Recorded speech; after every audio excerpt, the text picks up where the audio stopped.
이 시간에 우리 주실 하나님의 말씀은 마태복음 5장 27절에서 32절까지입니다.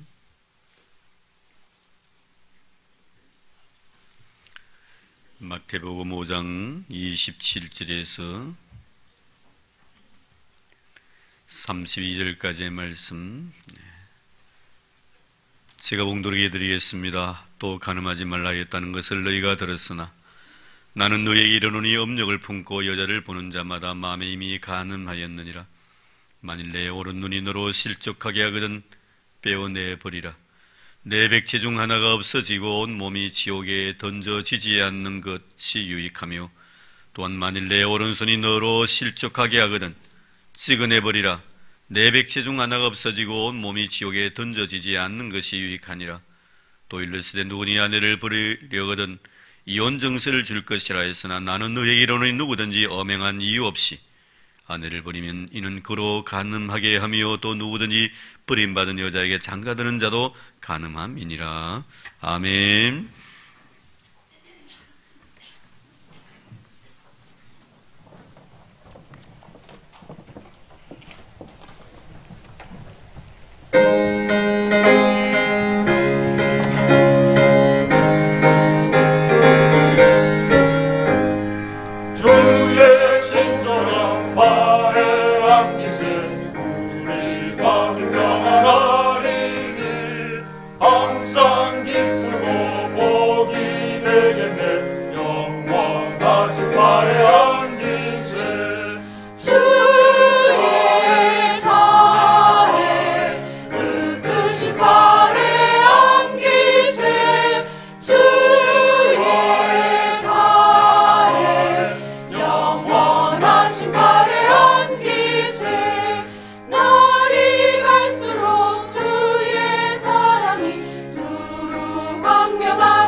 네, 오늘도 주의 이름으로 여러분들을 축복합니다.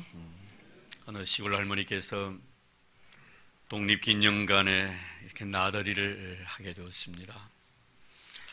한참 이렇게 다니다 보니까 다리가 많이 아프셔서 앉을 자리를 찾다가 빈 의자 하나를 발견하게 됩니다.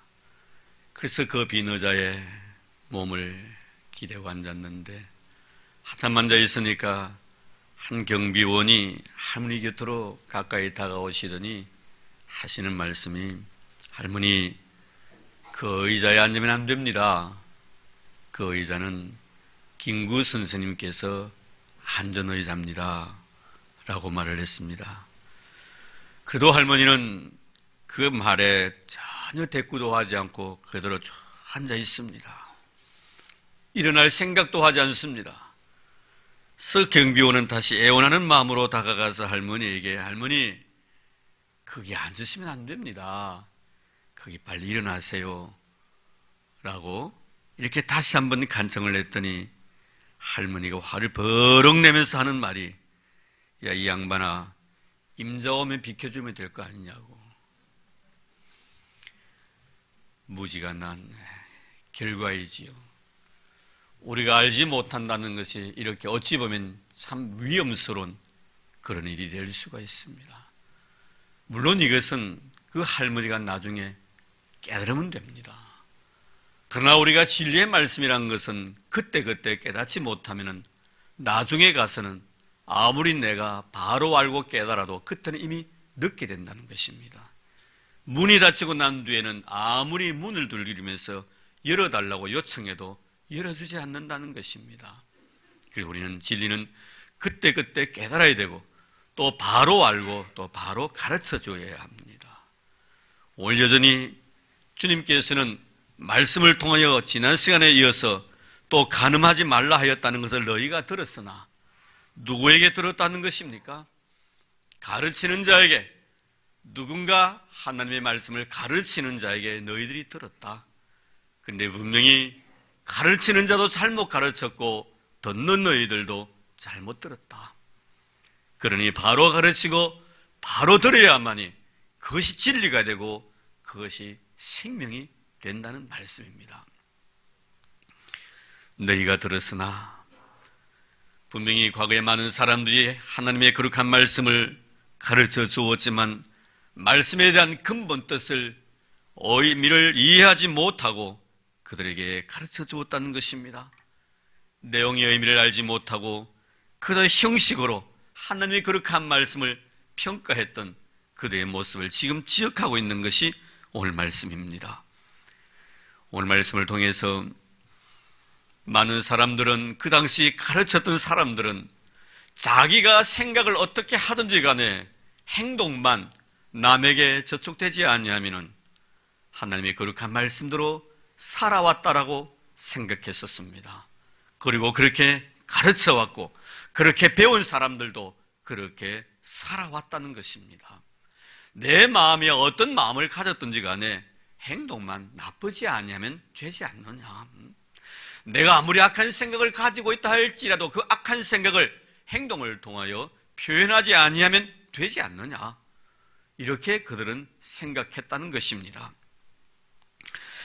그러면서 이들의 모든 삶 속에서는 만약에 연약한 인간성으로 인하여서 잠깐의 실수로 인해 자신의 모든 삶을 통해 행동을 통해서 죄를 저질렀을 때 그 죄를 저지른 사람들을 정죄하고 판단하고 혹독하게 그들을 갖다가 차별화 시켜버렸다는 것입니다.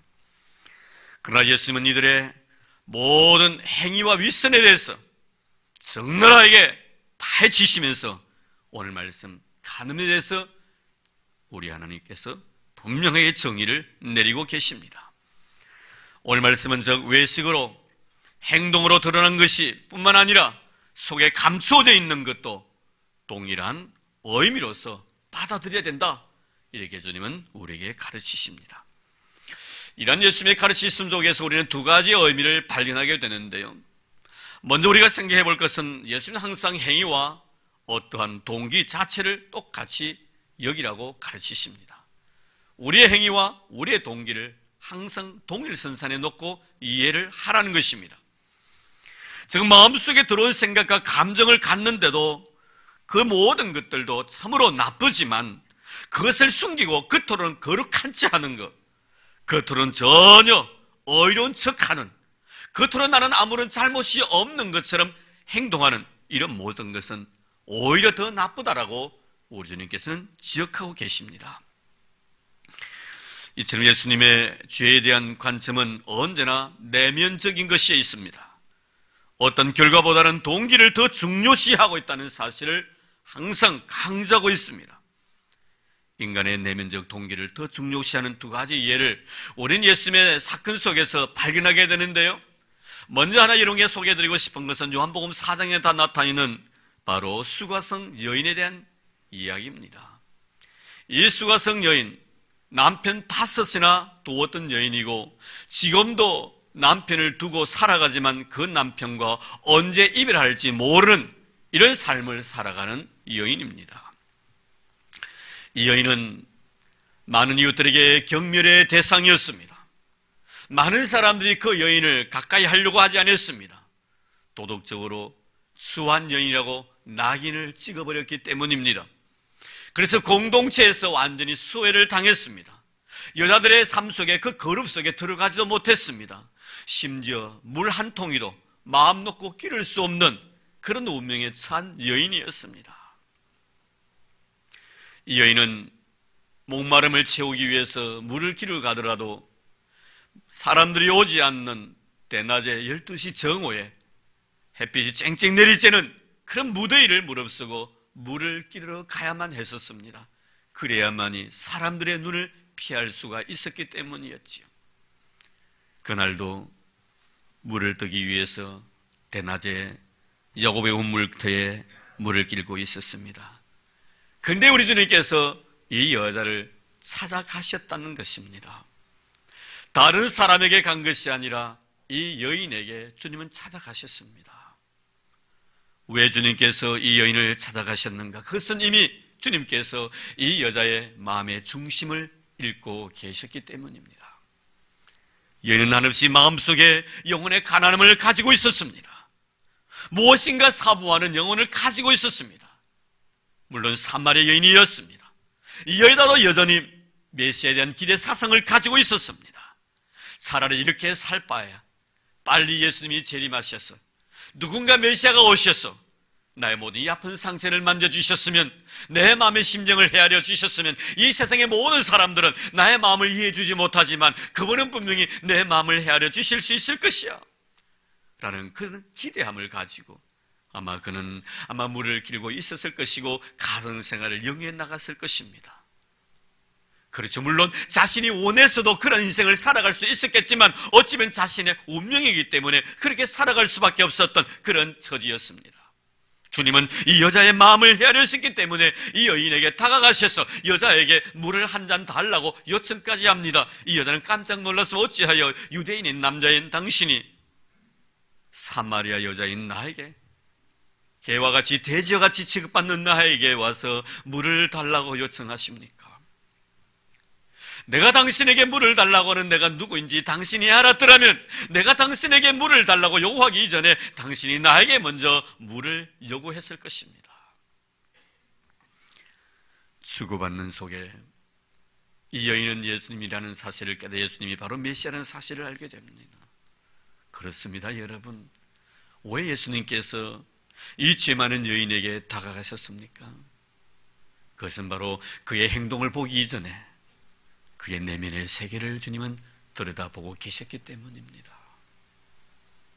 내면의 세계는 너무나 가난해져 있었습니다. 무엇인가 사모하는 마음이 있었습니다. 그리워하는 마음이 있었습니다. 자신의 인생의 삶에 대해서, 자신이 지은 모든 죄에 대해서 마음 아파하고 있었습니다. 주님은 그런 마음을 사랑해 주셨습니다.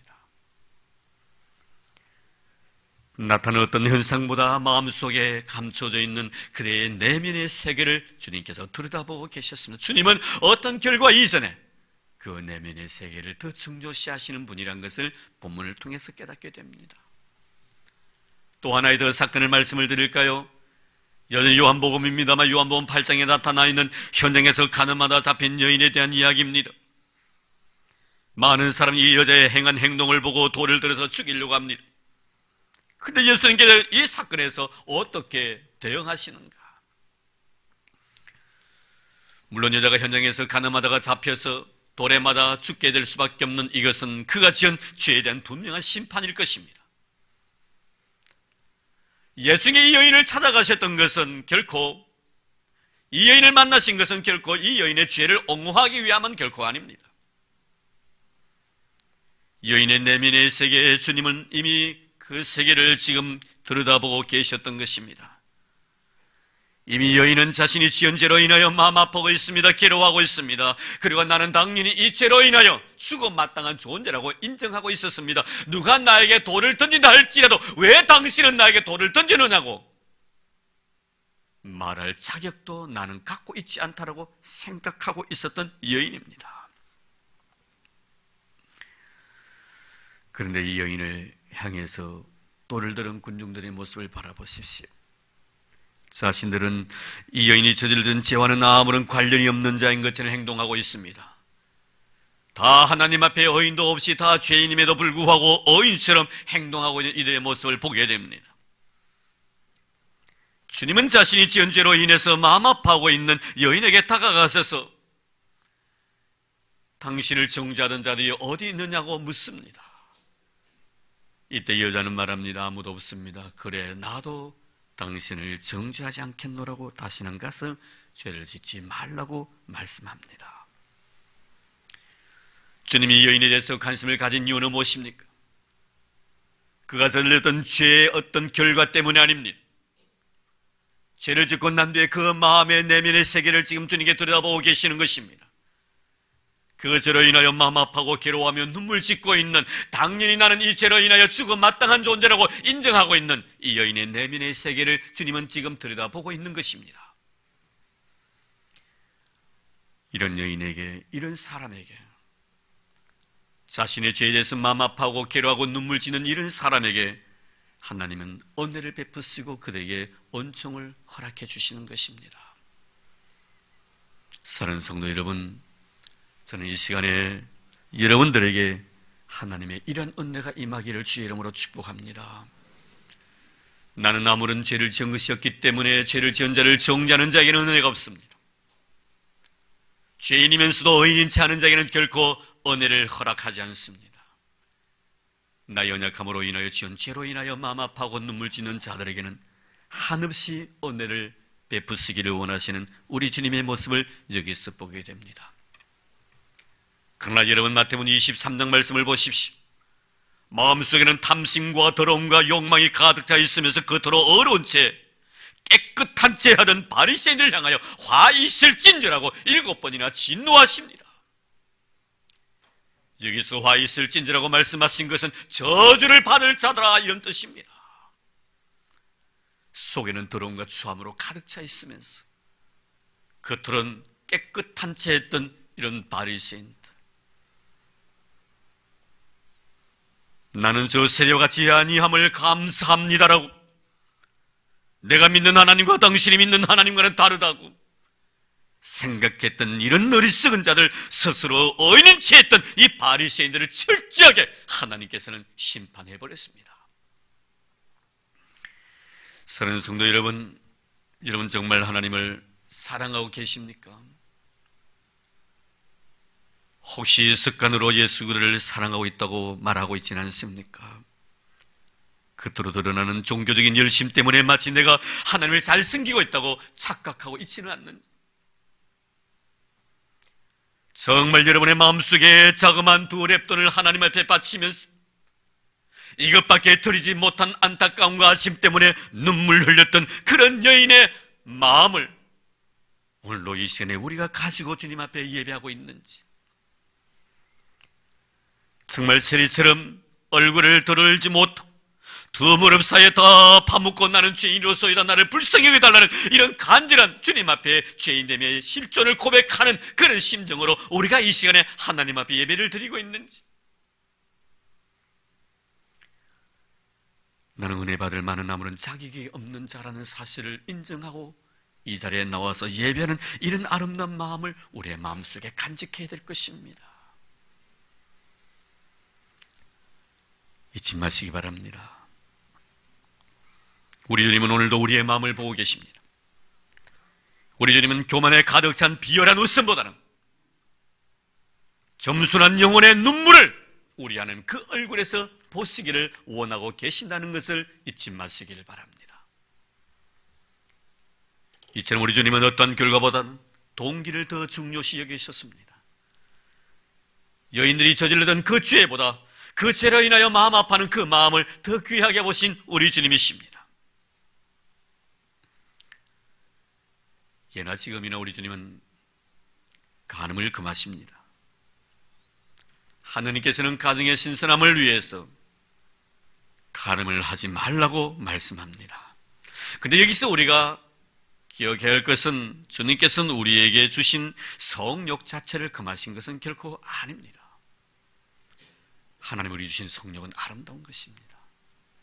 가정의 순기를 지키기 위해서 이런 아름다운 성욕을 우리에게 주신 것입니다. 문제는 마귀가 우리에게 넣어주는 엄탐한 그런 생각들입니다. 이런 것들이 바로 죄가 된다라고 말씀합니다. 28절 말씀 보겠습니다. 나는 너희 이론의 업력을 품고 여자를 보는 자마다 마음이 이미 간음하였느니라. 업력을 품고 여자를 보는 자마다 이미 마음에 간음하였느니라. 여기서 우리가 한 가지 꼭 생각해야 할 것은, 지난 시간에 말씀을 드렸습니다만, 마음과 행동 자체에 대해서 내 마음에 잘못된 생각을 가지고 있고 그 생각 자체가 바로 행동으로 옮겨졌을 때, 그러므로 우리에게 마음과 행동 자체를 동일선상에서 이해해야 된다고 말씀합니다. 절대로 이분화시키지 말라고 합니다.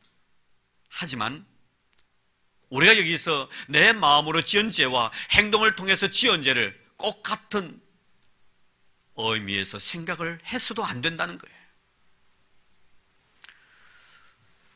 며칠 전에 후배 목사님을 만났습니다. 그냥 농담 삼아 이런저런 대화를 나누다가 굉장히 좋은 승용차를 타고 있더라고요. 그래서 저도 그냥 농담으로, 선배 목사님들이 가끔 그런 말을 하죠. 그런 좋은 차 타고 다니다가 천국 갈 수 있겠나? 라는 그런 말을 가끔 합니다. 그래서 저도 그 말을 좀 인용을 해가지고 그 후배 목사님이, 아이고 목사님, 이 좋은 차 타고 다니다가 천국 가겠습니까? 라고 했더니 곁에 계신 사모님이 참 재미나는 말씀을 하십니다. 아이고, 그럴 줄 알았으면 교회 제네시스 뽑아달라고 할 텐데, 어차피 지옥 갈 바에야 좋은 차 타다가 지옥 간다, 그런 말이죠. 이는 바로 이겁니다.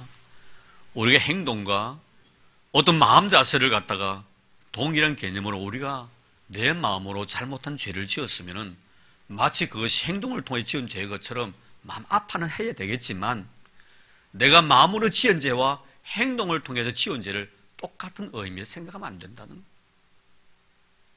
만약에 마음으로 품었던 생각과 행동을 통해 나타나는 죄를 갖다가 동일하게 생각하면 차라리 내가 마음으로 지을 바에 행동으로 내가 표시하겠다는 거예요. 이런 오리를 범하기 때문에 결코 그렇지 않아요. 그래서 오늘 말씀 우리 주님 뭐라고 말씀합니까? 여자를 보고 업력을 품는 자마다 이미 마음에 간음했다. 마음에 간음했다. 행동을 통한 간음이 아니라 마음의 간음을 주님께서 말씀하고 있다는 거예요.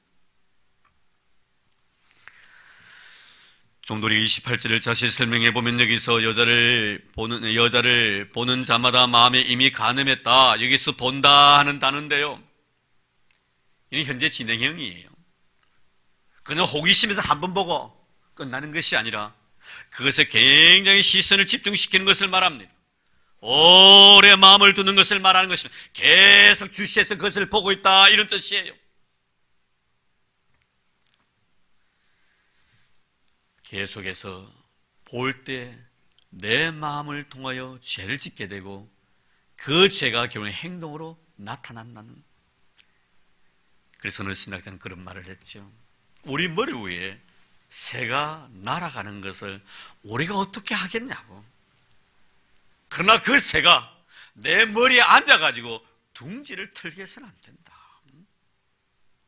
우리가 아름다운 것을 바라보고 참 아름답다고 생각하는 것은 괜찮다는, 꽃을 보고 참 아름답다고 생각하는 건 괜찮습니다. 근데 그 꽃을 꺾어가지고 내 것으로 만들 때 여기에 문제가 있다는 거예요.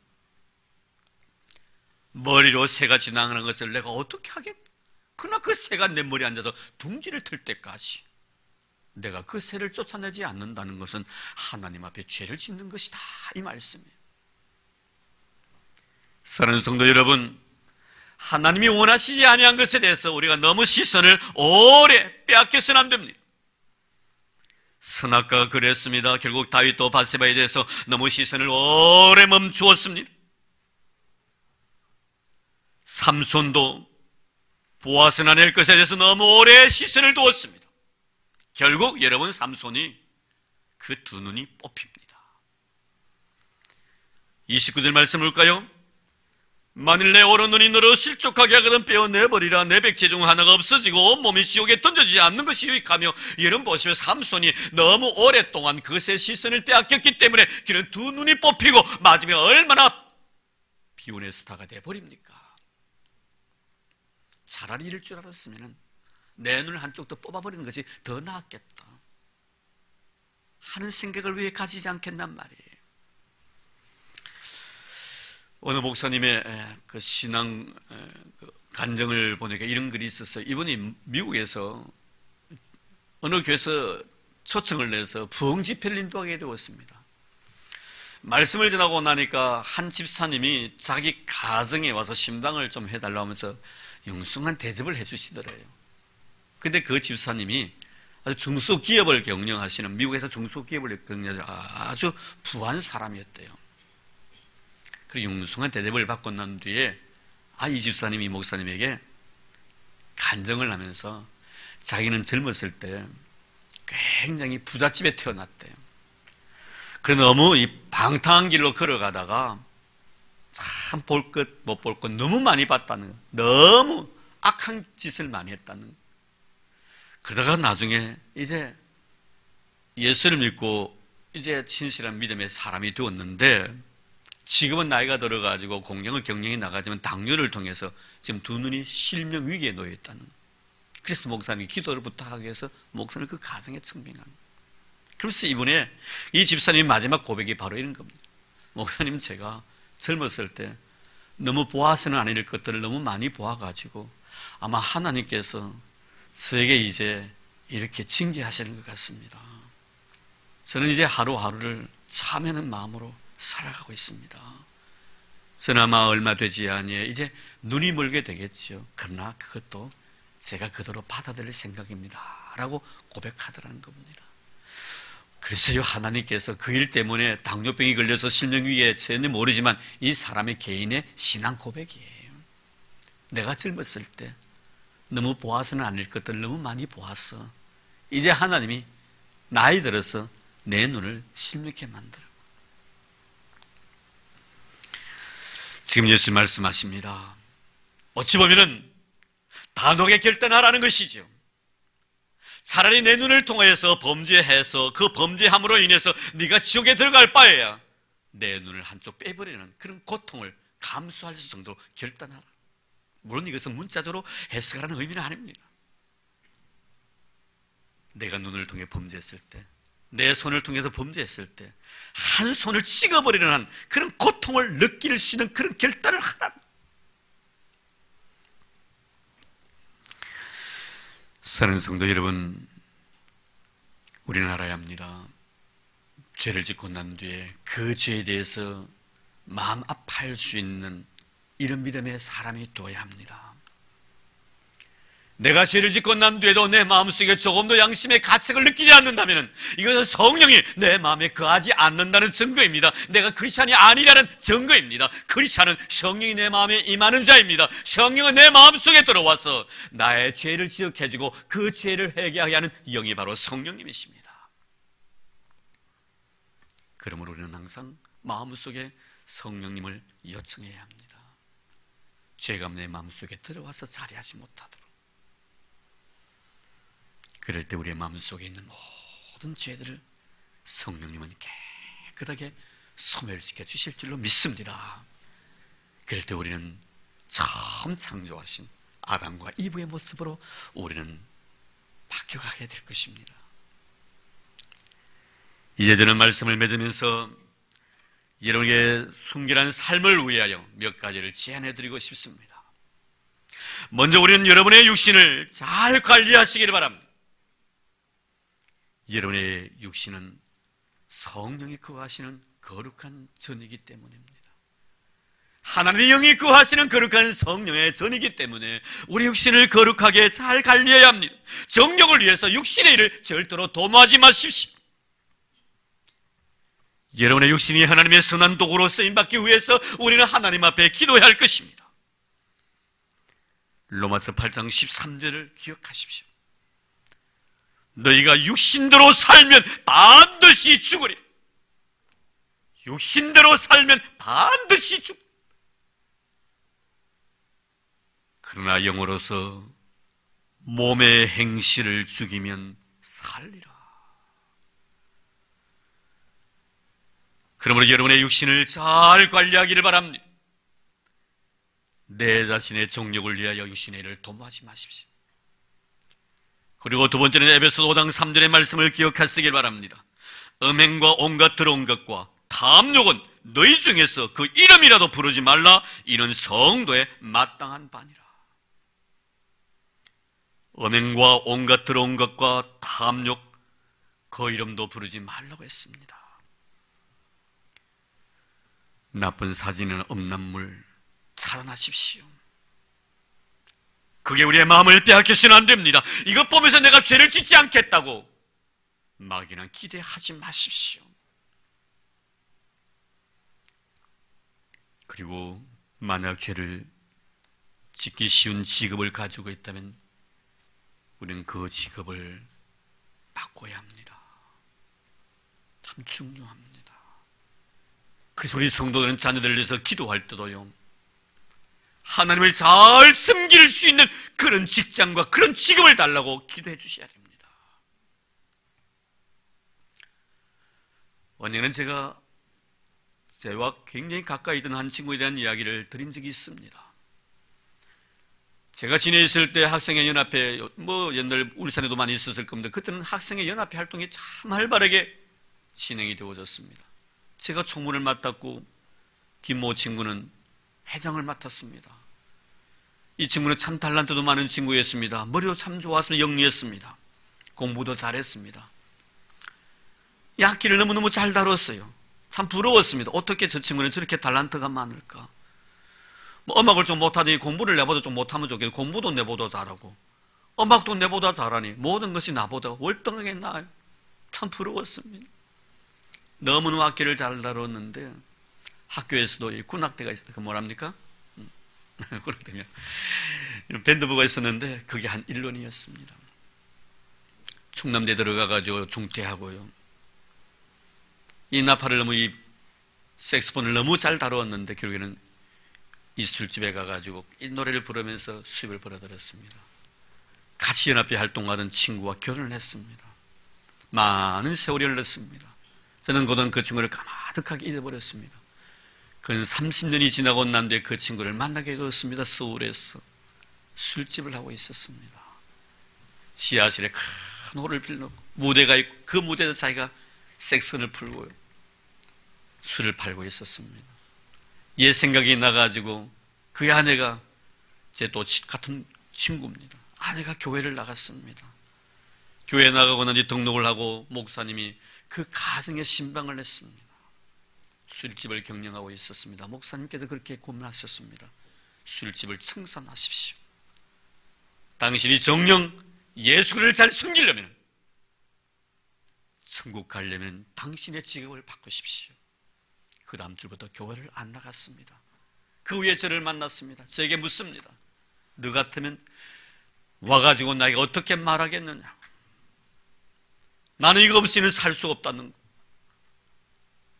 내 생계인데 이것을 포기하든지 아니면 예수를 포기한 둘 중에 하나를 선택하는데 나는 예수를 포기하고 교회를 포기하고 나는 이것을 선택했는데 너는 만약에 내가 그런 질문을 한다면 너는 뭐라고 대답하겠냐고 물었습니다. 저는 말하지 않았습니다. 제가 무슨 말을 하더라도 그는 자신의 길을 걸어가려고 하기 때문에 어제 우연히 그 친구가 생각이 났습니다. 친구의 전화를 드렸습니다. 전화를 안 받습니다. 다른 친구의 전화를 했습니다. 동창회 한다고 지내와 있더라고요. 그 친구의 근황을 물었습니다. 여전히 그 일을 하고 있다는 거. 사는 성도 여러분, 우리가 정말 예수를 바로 믿으려면요, 내가 직장생활, 이 모든 직장생활 속에 예수 그리스도와 나 사이를 거리감을 주고 있는 것이라면 과감하게 우리가 직장을 바꿀 수 있는 그런 결단들이 우리에게 필요하다는, 이것이 바로 성경의 가르침입니다. 만약에 여러분들이 어느 곳에 갈지라도 내가 죄를 짓지 않고 정말 하나님의 말씀대로 살아갈 수 있는 그런 신앙의 영성을 가지고 있다면 별 문제이겠지만 그런 것으로 내 마음이 흔들린다면 차라리 그것을 포기하라는 것입니다. 내 백체 중에 하나를 잘라버리거나 병시로 지옥에 들어가는 거, 병시로 지옥에 들어가는 것보다 천국으로 들어가는 게 더 낫다는 거. 주님 말씀하고 있습니다. 우리는 이 귀한 사실을 결코 놓쳐버려서는 안 될 줄로 믿습니다. 사랑하는 성도 여러분, 이런 직장으로 인하여 하나님과 멀어지지 않기를 바랍니다. 직장이 바로 죄를 짓기 쉬운 그런 직업이 되지 않기를 바랍니다. 우리 늘 하나님 앞에 기도함으로 성도는 정말 직장 생활을 통해 하는 영광을 돌리는 이런 아름다운 직장을 선호하는 여러분 되기를 바랍니다. 그리고 이 모든 것을 이기기 위해서는 우리 힘으로 되지 않는다는 것을 잊지 마시기 바랍니다. 우리가 성령 충만한 삶을 살아가야 할 것입니다. 에베소 5장 18절 말씀에 보면 술 취하지 마라. 이는 방탕한 것이니 오직 성령의 충만함을 받으라. 우리의 의지나 우리의 결단으로는 부족합니다. 하나님이 도와주셔야 됩니다. 성령께서 도와주시지 아니하시면 우리의 근본적인 이 욕구를 우리 하나님 영광을 위해서 쓸 수 없습니다. 끊임없이 기도하십시오. 하나님 나에게 주신 이 아름다운 성령, 이것 하나님의 영광을 위해서 쓸 수 있도록 도와달라고 우리는 하나님 앞에 끊임없이 무릎 꿇고 기도해야 될 것입니다. 그렇지 않은 순결한 영혼과 육체를 간직한 자입니다. 이 거룩한 육체와 우리의 거룩한 영혼을 마귀에게 우리는 빼앗겨서는 안 됩니다. 하나님의 선한 도구가 되어서 이 육체와 이 영혼을 통하여 하나님의 영광을 드러내고 여러분의 가정의 순결을 지켜나갈 수 있는 그런 신실한 믿음의 사람들이 다 되기를 주의 이름으로 축복합니다. 하나님 감사합니다. 세상이 너무나 악해져가고 있습니다. 이럴수록 우리 교회는 이런 문제에 대해서 우리가 더 예민하고 민감해야 될 터인데 차츰차츰 이런 메시지가 우리의 기천에서 멀어지고 있으면 슬픈 현실이 아닐 수가 없습니다. 이리 보나 저리 보나 죄악투성인 소돔과 고모라 같은 이 현실 속에 하나님이여 우리 사는 성도들의 순기를 지켜주시기를 원합니다. 더 이상 하나님 타락하지 않도록 도와주시기를 원합니다. 내 가정을 지킬 수 있도록 도와주시기를 원합니다. 내 자녀의 순기를 기도하는 부모가 되도록 도와주시기를 원합니다. 그리고 주님 교회 순기를 위하여 목 놓아 부르짖는 우리 성도들 되도록 주님 도와주옵소서. 그리스도는 순결한 자라고 했습니다. 하나님 우리 육체도 우리의 영혼도 세속적인 것으로 인하여 병들지 않도록 도와주옵소서. 주의 영으로 깨끗하게 보존되어지는 우리 성도의 영혼이 되게 하시고 우리 성도의 육체가 되도록 축복해 주옵소서. 우리로 하여금 주의 말씀 주셔서 날마다 우리 영과 우리의 마음과 우리 육체를 주의 은혜로 깨끗하게 보존할 수 있도록 도우신 우리 하나님을 찬양합니다. 영광받아 주옵소서. 이 영금을 위해 기도드립니다. 여러분의 마음과 여러분의 뜻과 모든 것 다 물질과 함께 하나님 바치는 귀한 시간 되기를 바랍니다. 하나님이여 이 시간에 저희들이 자그마한 물질을 주님 앞에 드리고파 준비했습니다. 하나님 아버지 우리의 마음과 우리 온 정성 다 바칩니다. 우리 온 인격 전체를 물질과 함께 하나님 앞에 드리오니 기뻐 허명하여 주시옵소서. 11조를 드립니다. 감성금을 드립니다. 성경응음을 드립니다. 미랄의 헌금을 드립니다. 아버지 하나님 천번제 드립니다. 건축헌금 쏟아붓습니다. 다 기억해 주시기를 원합니다. 넉넉함과 부요함으로 채워주시기를 원합니다. 부족함이 없도록 채워주시기를 원합니다. 가정마다 부요와 재물이 떠나지 않도록 도와주시기를 원합니다. 하나님 들어가도 복을 받고 나가도 복받는 복의 통로로 쓰임받는 저들 되도록 축복해 주시기를 원합니다. 이내 삶의 지경이 더 넓어지도록 두 손으로 축복해 주옵소서. 하나님 꽃으로 수놓았습니다. 아름다운 마음들입니다. 부모의 마음입니다. 자식을 향한 하나님 우리 사는 신에게 자비를 베푸소서. 이를 평생도 이 세상에 태어나서 아버지 하나님의 기쁨과 즐거움 속에 감격 속에 뛰어나오니 본전 경험이 없는 우리 신입니다. 아버지 하나님이 오늘도 불편한 몸을 이끌고 교회에 나오지 못했지만 우리 신에게 자비를 베풀어 주옵소서. 건강 주시기를 원합니다. 오래오래 살도록 도와주시기를 원합니다. 하나님의 도우심이 없이는 하루라도 살아갈 수 없는 우리 신이옵니다. 아버지여 그 마음 주님 아십니다. 위로해 주시기를 원합니다. 복내려 주시기를 원합니다. 이 세상에서 누리지 못한 행복과 기쁨을 저 천국에서 마음껏 누릴 수 있는 우리 신이 되도록 도와주시기를 원합니다. 하나님 특별히 우리 신이 부모님 우리 집사님 네 분에게 은혜를 더해 주시기를 원합니다. 신이를 바라볼 때마다 하나님 앞에 감사하고 있습니다. 감사하는 마음 변하지 않도록 도와주시기를 원합니다. 이 신은 그 가정뿐만 아니라 우리 교회 복덩이가 되도록 주님 도와주시기를 원합니다. 가정의 신으로 인하여 하나님 주시는 참 샬롬의 복이 넘치도록 도와주시기를 원합니다. 늘 기쁨이 충만한 가정 되도록 도와주시기를 원합니다. 부모님들에게 더 건강도 내주시고 신이를 믿음으로 잘 보살피게 주님 도와주시옵시고 나에게 맡긴 귀한 생명이기에 소중함을 항상 간직하고 하나님 바라보고 있사오니 하나님이여 마음의 그 소원을 다 이루어 주옵소서. 삶의 기쁨이 가득 차게 도와주시고 꽃과 같이 향기나는 인생 될 수 있도록 두 손 들어 축복해 주옵소서. 우리를 사랑해 주셔서 주님 앞에 나와 거룩한 믿음의 제물로 드릴 수 있도록 은혜 베푸신 살아계신 예수님 이름으로 감사하며 기도드리옵나이다. 아멘.